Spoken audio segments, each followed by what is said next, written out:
NCERT है। तो पहला चैप्टर क्या है? सौरमंडल में पृथ्वी। सूर्यास्त के बाद आकाश को देखना कितना अच्छा लगता है। आसमान में पहले एक या दो बिंदु ही दिखते हैं, लेकिन बाद में इनकी संख्या बढ़ती जाती है। ठीक है, आप इनकी गणना नहीं कर सकते। संपूर्ण आकाश छोटे छोटे चमकदार वस्तुओं से भर जाता है, जिनमें से कुछ चमकीले होते हैं, कुछ धुंधले होते हैं। ठीक है, ऐसा प्रतीत होता है मानो आकाश में हीरे जड़े हो। इनमें से कुछ टिमटिमाते हुए प्रतीत होते हैं, लेकिन अगर आप इनको ध्यान से देखेंगे तो आप पाएंगे इनमें से कुछ टिमटिमाहट अन्य से अलग है। ये बिना किसी टिमटिमाहट के चंद्रमा के समान चमकते हैं। इन चमकीली वस्तुओं के साथ आप लगभग प्रतिदिन चंद्रमा को भी देखते हैं। ये अलग अलग समय पर अलग अलग आकार और अलग अलग स्थिति में दिखाई पड़ती हैं। आप पूर्ण चंद्रमा को केवल पूर्ण चंद्रमा कब देख सकते हैं? 1 महीने में एक बार देख सकते हो। ठीक है, यह पूर्ण चंद्रमा वाली रात पूर्णिमा होती है। 15 दिन के बाद आप इसे नहीं दे सकते।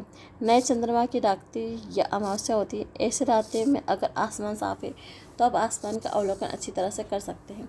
क्या आपको इस बात पर आश्चर्य नहीं होता कि हम दिन के समय चंद्रमा और इन सभी छोटी चमकीली वस्तुओं को क्यों नहीं देख पाते?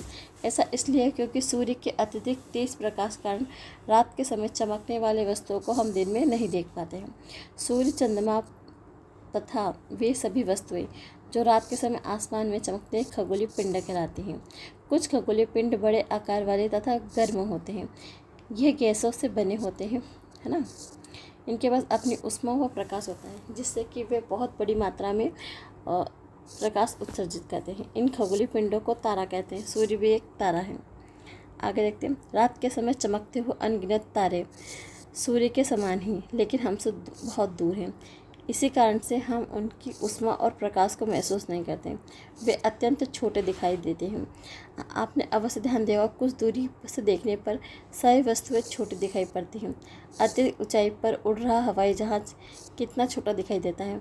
रात्रि के समय की ओर देखते समय रात्रि के समय आसमान में देखते समय आप तारों के विभिन्न समूहों द्वारा बनाई गई विविध आकृतियों को देख सकते हैं।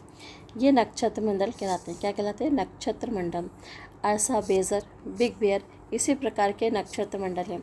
बहुत आसानी से पहचान में आने वाले नक्षत्र मंडल हैं स्मॉल बियर या सात ऋषि यानी संत। ये 7 तारों का समूह है जो एक बड़े नक्षत्र मंडल अर्सा मेजर का भाग है। अपने परिवार या पड़ोस में से किसी बड़े व्यक्ति से कहिए कि वो आपको आसमान में अधिक तारों और ग्रहों नक्षत्रों को दिखाए। प्राचीन समय में लोग दिशा का निर्धारण तारों की सहायता से करते थे। उत्तरी तारा उत्तर दिशा को बताता था, जिसे ध्रुव तारा कहते थे। ठीक है, यह आसमान में हमेशा एक ही स्थान पर रहता है। हम सप्तऋषि की सहायता से ध्रुव तारे की स्थिति को जान सकते हैं। फिर ये दे रखा सप्तऋषि मंडल को संकेत तारे ऑप्शन मिलाते हैं। कुछ भी नहीं दे रखा फालतू।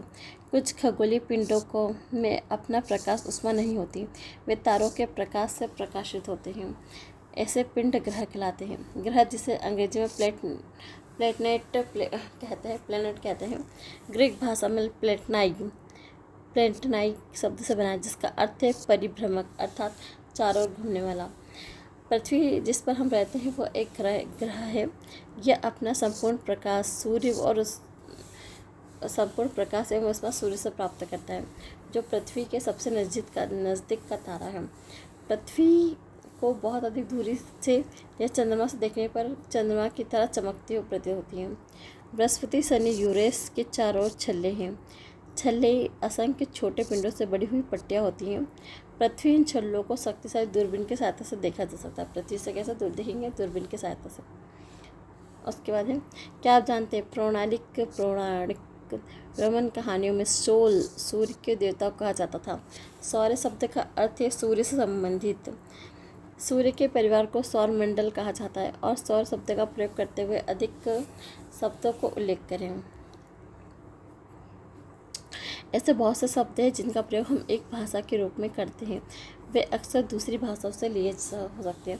उदाहरण के लिए ज्योग्राफी एक शब्द है, अंग्रेजी शब्द है, यह ग्रीक भाषा से लिया गया है, जिसका अर्थ होता है पृथ्वी का विवरण। यह 2 ग्रीक शब्दों से मिलकर बना, जिसमें जी शब्द का अर्थ है पृथ्वी और ग्राफिया शब्द का अर्थ है लिखना। आइए पृथ्वी के संदर्भ में और अधिक जानें। तो जियो मतलब लॉजी, पृथ्वी का अध्ययन। उसके बाद मेट्रो यानी पृथ्वी का मापन और ऑर्किड पृथ्वी के आकार के अनुरूप। रात के समय आसमान देखकर मनुष्य हमेशा मोहित हुआ है। खगोलीय पिंडों और उसकी गति के संबंध में अध्ययन करने वाले को खगोलशास्त्री कहते हैं। आर्यभट्ट प्रसिद्ध खगोलशास्त्री थे। आज विश्व के सभी भागों में खगोलविद ब्रह्मांड के रहस्यों को खोजने में लगे हैं। अब इसके बाद है आसमान में दिखने वाला चंद्रमा एक उपग्रह है कि हमारी पृथ्वी का सहचर है। इसके चारों ओर चक्कर लगाता है। हमारी पृथ्वी समान 7 अन्य ग्रह हैं जो सूर्य से प्रकाश और ऊष्मा प्राप्त करते हैं। इनमें से कुछ के पास अपने चंद्रमा भी हैं। सूर्य, 8 ग्रह, उपग्रह और कुछ खगोलीय पिंड जैसे क्षुद्र ग्रह, उल्कापिंड मिलकर सौर मंडल का निर्माण करते हैं। इसे हम सौर परिवार कहते हैं, जिसका मुखिया सूर्य है। सूर्य सौरमंडल के केंद्र में स्थित है। ये बहुत बड़ा है। यह अत्यधिक गर्म गैसों से बना हुआ। इसका खिंचाव इसमें सौरमंडल को बांधे रखता है। सूर्य सौरमंडल के लिए प्रकाश व ऊष्मा का एकमात्र स्रोत है, लेकिन हम इसकी अत्यधिक तेज ऊष्मा को महसूस नहीं कर सकते, क्योंकि सबसे नज़दीक का तारा होने के बावजूद यह हमसे बहुत दूर है। पृथ्वी पर 150 करोड़ किलोमीटर दूर है। सूर्य पृथ्वी से 15 करोड़ किलोमीटर दूर है। ग्रह हमारे सौरमंडल में 8 ग्रह हैं। सूर्य से दूरी के अनुसार वे हैं बुध, शुक्र, पृथ्वी, मंगल, बृहस्पति, शनि, यूरेनस और नेपच्यून। सूर्य की दूरी के अनुसार याद रखने क्रम देखा है वो देख लेना आप। सूर्य के सभी 8 ग्रह एक निश्चित पथ पर सूर्य का चक्कर लगाते हैं। ये रास्ते दीर्घवृत्ताकार में फैले हुए हैं और ये कक्षा कहलाते हैं। बुध सूर्य के सबसे नज़दीक है। अपनी कक्षा में सूर्य के चारों ओर एक चक्कर लगाने वाले में केवल इसे 88 दिन लगते हैं। सूर्य को पृथ्वी का जुड़वा ग्रह माना जाता है, क्योंकि यह आकृति में लगभग पृथ्वी के समान ही है। अभी तक प्लूटो को भी एक ग्रह माना जाता था, परंतु अंतर्राष्ट्रीय खगोलीय संगठन ने अपनी बैठक अगस्त 2006 में यह निर्णय लिया कि कुछ समय पहले खोजे गए अन्य खगोलीय पिंड प्लूटो बोनो ग्रह कहे जाएंगे। उसका पृथ्वी सूर्य से दूरी के हिसाब पर पृथ्वी तीसरा ग्रह है। आकार में 5वां है और ध्रुवों के पास थोड़ी चपटी है। यही कारण है कि इसके आकार को भू-आप कहते हैं। भू-आप का अर्थ होता है पृथ्वी के समान आकार। जीवन के लिए अनुकूल परिस्थितियाँ संभवतः केवल पृथ्वी पर ही पाई जाती हैं। पृथ्वी ना तो अधिक गर्म है और ना ही अधिक ठंडी है। यहाँ पानी और वायु उपस्थित है, जो हमारे जीवन के लिए आवश्यक है। वायु में जीवन के लिए आवश्यक गैसें जैसे ऑक्सीजन मौजूद है। इन्हीं कारणों से पृथ्वी सौरमंडल का सबसे अद्भुत ग्रह है। अंतरिक्ष से देखने पर पृथ्वी नीले रंग की दिखाई पड़ती है, क्योंकि इसकी 2/3 सतह पानी से ढकी हुई है, इसलिए इसे नीला ग्रह कहा जाता है। प्रकाश की गति 3 लाख किलोमीटर प्रति सेकंड है। यह गति के बावजूद सूर्य के प्रकाश पृथ्वी पहुंचने में लगभग 8 मिनट का समय लगता है। नील आर्मस्ट्रांग पहले व्यक्ति थे जिन्होंने 21 जुलाई 1969 को सबसे पहले चंद्रमा की सतह पर कदम रखा। चंद्रमा हमारी पृथ्वी के पास केवल एक उपग्रह है, चंद्रमा। इसका व्यास पृथ्वी के व्यास का 1/4 है। चंद्रमा का व्यास पृथ्वी के व्यास से कितना 1/4 है, ठीक है। यह इतना बड़ा इसलिए प्रतीत होता है क्योंकि यह हमारे ग्रह से अन्य खगोलीय पिंडों की अपेक्षा नज़दीक है। यह हमसे 3,84,400 किलोमीटर दूर है। अब आप पृथ्वी से सूर्य और चंद्रमा की दूरी की तुलना कर सकते हैं। उपग्रह क्या होते हैं? ये खगोलीय पिंड होते हैं जो ग्रहों के चारों ओर उसी प्रकार चक्कर लगाते हैं जिस प्रकार ग्रह सूर्य की ओर चक्कर लगाता है। मानव निर्मित उपग्रह एक कृत्रिम पिंड है।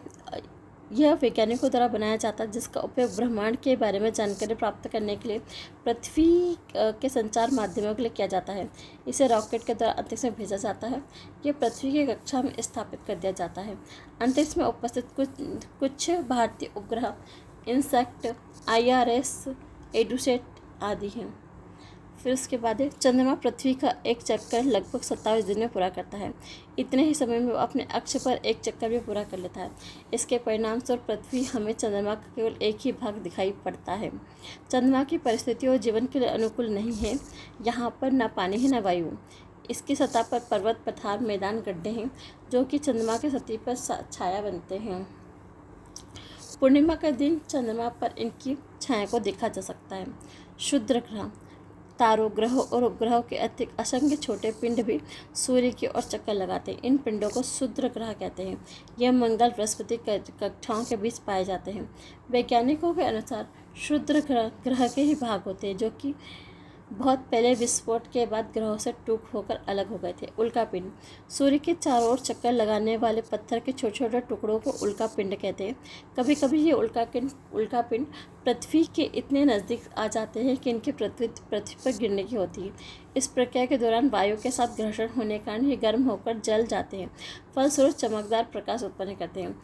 कभी कभी कोई उल्का पूरी तरह जले बिना ही धरती पर गिर जाता है। पृथ्वी पर धरातल पर गड्ढे बन जाते हैं। क्या आप खुले आकाश में एक और दूसरी ओर तक फैली हुई सफ़ेद पट्टी की तरह एक चमकदार रास्ते को देखा है? यह लाखों तारों का समूह है। यह पट्टी आकाशगंगा मिल्की वे है। यह हमारे सौरमंडल इस आकाशगंगा का एक भाग है। प्राचीन भारत में इसकी कल्पना आकाश में प्रकाश की एक बहती हुई नदी से की गई है। इसका नाम आकाशगंगा पड़ा। आकाशगंगा करोड़ों तारों, बादलों और गैसों की एक प्रणाली है। इस प्रकार लाखों आकाशगंगा मिलकर ब्रह्मांड का निर्माण करती। ब्रह्मांड की विशालता की कल्पना करना अत्यंत कठिन है। वैज्ञानिक अभी भी इसके बारे में अधिक से अधिक जानकारी एकत्र करने में जुटे हुए हैं। इस प्रकार संबंध में कोई जानकारी नहीं उपलब्ध है। तो पहले पृथ्वी आएगी, फिर सौरमंडल, पहले ब्रह्मांड आएगा, ठीक है, फिर आकाशगंगा, फिर सौरमंडल, फिर पृथ्वी।